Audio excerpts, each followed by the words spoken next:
장난감과 책들로 가득한 6살 아이의 방.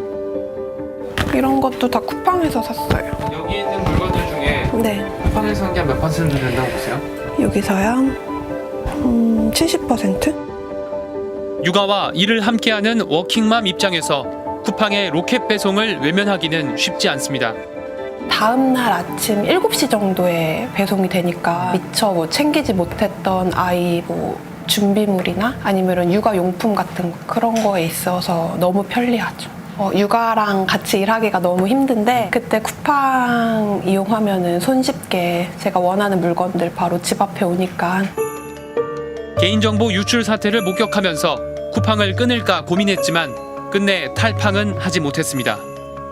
신용카드 이런 게 등록되어 있다 보니까 혹시나 해외 결제가 되지 5결제가 되진 않을까 이런 생각을 했는데 그래서 좀 찝찝해서 통관번호만 바꿨습니다.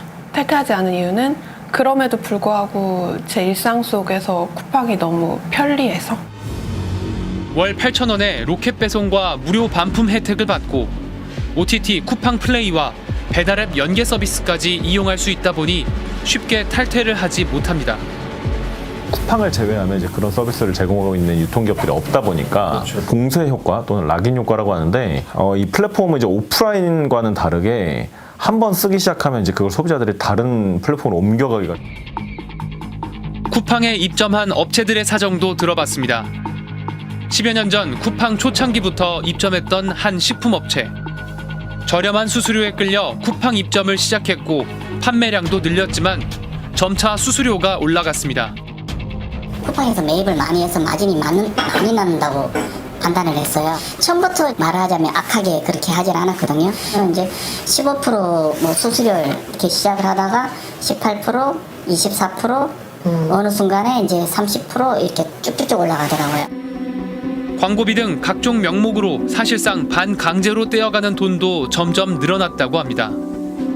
오래된 업체 같은 경우에는 그전 매출의 10%를 펀딩을 해야 됩니다. 무슨 말이냐면은 1억을 쿠팡에서 매입을 했으면은 1,000만 원의 광고비를 진행을 해야 됩니다. 무조건? 네, 무조건입니다. 실시간 최저가 보장, 체험단 후기 행사 등에 들어가는 비용도 입점업체에 청구됐고 전화와 메일로 독촉하는 건 물론 직접 찾아와 돈을 걷어가기도 했다고 합니다. 전화를 했는데 안 받고 하잖아요. 얘네들이 돈 받으러 옵니다. 돈 받으러 와서 이제 빚값 이제 돈 반강제로 내놓으라는 식으로 합니다. 돈을 줘야 돼요? 그렇게 하면 이제 재계약에서 불리하니까요. 이러다 보니 언젠가부터는 쿠팡에서 팔면 팔수록 적자가 커져간다는 게 입점업체들의 말입니다. 얼마를 팔아갖고 얼마를 남겼냐고 이렇게 계산을 해보니까 36억을 팔았는데 1억 8천이 남았어요. 저희가 1년에 8억 이상이 고정비가 나가야 돼요. 저희는 마이너스가 된 거죠. 그런데도 쿠팡 입점을 중단하지 못하는 이유는 뭘까? 공장도 좀 사람들을 많이 뽑아놓고 그 쿠팡이 나가는 그 물량대로 다 이렇게 딱 맞춰놨는데 저희가 퇴점을 한꺼번에 해보면 이제 실업자가 또 많이 생기니까. 매출 절반 이상이 쿠팡에서 나올 정도로 이미 의존도가 커질 대로 커져서 손해를 보더라도 버틸 수밖에 없다는 겁니다. 제한 식품 특성상 거의 남지 않더라도 이쪽으로 어느 정도 판매는 해야 되거든요.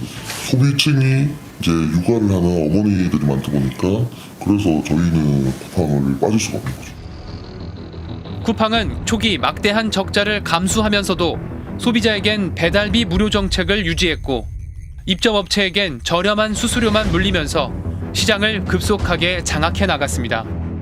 결국 온라인 플랫폼 시장을 사실상 독점하게 됐습니다.